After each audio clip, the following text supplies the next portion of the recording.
Hai teman pemilih, berjumpa lagi dengan kami di Nostalgia Pemilu episode kelima. Kalau di episode kemarin kita sudah membahas mengenai proses persiapan pemilu pertama di Indonesia, di episode ini kita akan membahas mengenai bagaimana sih pelaksanaan pemilu pertama di Indonesia. Yuk kita cari tahu di Nostalgia Pemilu.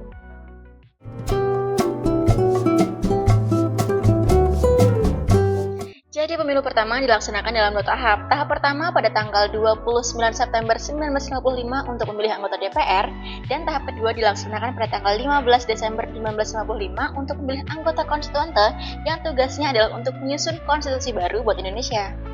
Pada pemilu pertama ini terdapat 260 kursi DPR dan 520 kursi konstituante yang diperebutkan. Walaupun situasi masih belum sepenuhnya aman karena waktu itu ada pemberontakan di DIY, pemilu tetap terus jalan. Bahkan anggota TNI dan polisi ikut nyoblos meskipun harus digilir karena mereka bertugas di wilayah rawan.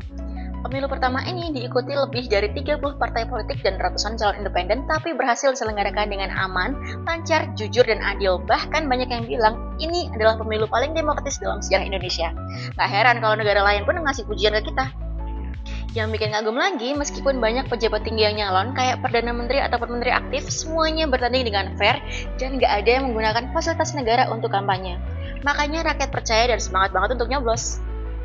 Buktinya, dari data pemilih yang hampir mencapai 38 juta orang, tingkat partisipasi pemilihnya tinggi banget loh.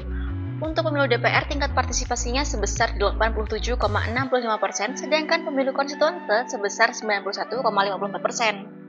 Pemilu 1955 bukan cuma soal nyoblos pertama kali, tapi juga tentang harapan, kepercayaan, dan semangat masyarakat untuk membangun demokrasi. Kita sebagai generasi muda bisa belajar banyak banget dari mereka. Nah, teman pemilih, itu tadi adalah cerita tentang pelaksanaan pemilu pertama di Indonesia. Yuk terus jaga demokrasi kita dengan ikut berpartisipasi aktif. Jangan cuma nostalgia, tapi juga beraksi. Sampai jumpa!